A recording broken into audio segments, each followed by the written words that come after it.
Step one, wake up early, gonna rise with the sun. Step two, get some good, some food in you. Step three, think real hard about what you wanna be. Step four, everybody just do your thing. Wake up, today's gonna be a good day. Wake up, today's gonna be.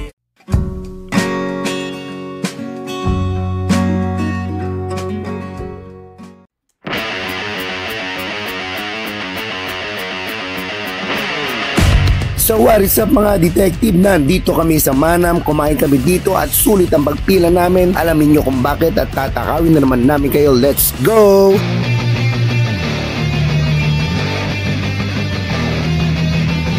As usual dito sa channel na to, ito yung menu nila. You can pause it here to check it out.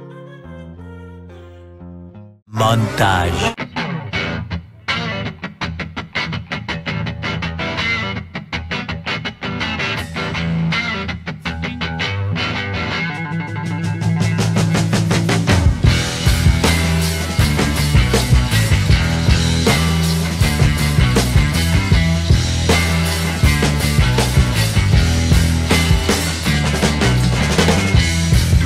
So nakita nyo naman bawas agad yung sisig kasi paglapag pa lang nito ay binakbakan agad. Kasi in fairness naman, iba talaga yung level ng sarap nito. Malutong, malasa at no need na nga lagyan ng toyo at kalamansi. Next naman itong kare-karing oxtail nila na napakaraming sahog, kitang-kita naman dito. Yung peanut broth nila ay napakalapot at generous din ang serving ng buntot ng baka. At syempre hindi mawawala itong bagoong sa kare-kare. At ngayon titikman ko na tong best seller nila. Aprobado to ni Astro Adin. Ang sarap. Yung peanut broth parang hindi lang siya peanut butter. Parang may actual na mani na giniling dito. Kaya purong-puro yung lasa. Samahan mo pa ng masarap na bagoong, napaka-perfect. Tinikman ko din ito ng walang bagoong at masarap pa rin. Kadalasan sa mga kare-kare ay bagoong dependent. Pero ito kahit wala ay masarap pa rin. Dito naman tayo sa laing nila na gustong-gusto din namin. Obviously may garnish itong garlic to add layer of flavor. At nung natikman ko na ito ay yung gata nila ay angat. Pero hindi naman to na-dominate ng todo yung dahon ng gabi o taro leaves. Balanse ba? Next naman itong pinakbet nila na in-order namin para sa mama ko na super hilig sa gulay. And obviously, gulay party itong pinakbet. Kaya hindi talaga dapat mawala to. Pero nung natikman ko na to, naalatan ako dito. Nag-dominate yung bagoong na pampalasa nito dito. At ganun din ang comment ng bawat isa sa amin. Don't get me wrong, nagustuhan ko to kasi maraming gulay. Ngayon, magtungo naman tayo dito sa ensaladang pritong talong at kamatis na surprisingly good. Promise, perfect palate cleanser to sa dami namin kinain. Papakin mo man o iulam mo ay perfect ito, panalo. Last but not the least, itong highlight ng dining experience namin, itong sinigang na beef short ribs with watermelon. Actually may pork sinigang in Sampaloc sila pero gusto namin matikman ito kasi kakaiba nga naman no, sa pakwan isinigang yung baka. At first glance, same components of sinigang pa rin naman kaso hindi lang siguro maasim ito katulad ng traditional Sampaloc broth na nakasanayan natin. On a closer look ay kulay pa lang ng sabaw ay iba na at beef short ribs ang karne na ginamit dito. At nung tinikman ko na ito ay nabaliw-baliw yung taste buds ko sa sobrang sarap. Sobrang unique, sobrang sarap. Siguradong kahit pihika na bata ay magugustuhan ito. Napakalambot pa ng beef. Matagal pinakuluan to kaya lasang-lasa yung beef flavor sa sabaw. Sobrang nag-enjoy kami ng family ko dito kasi lahat ng in-order namin ay masarap. Worth it yung pagpila namin ng matagal. Kilalang masarap kasi ang mga luto dito kaya pinipilahan at laging jump, grupo o pamilya ang madalas mong makikita dito. Kaya lagi din talagang puno.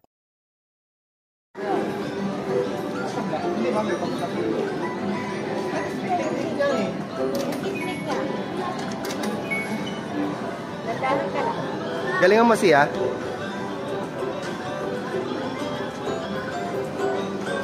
Ano pangalan yan?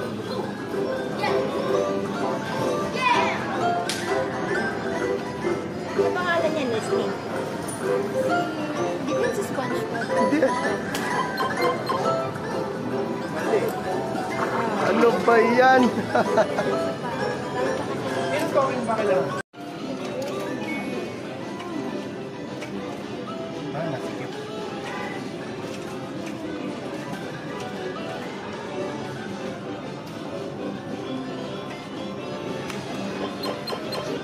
Ay, ako dumulas.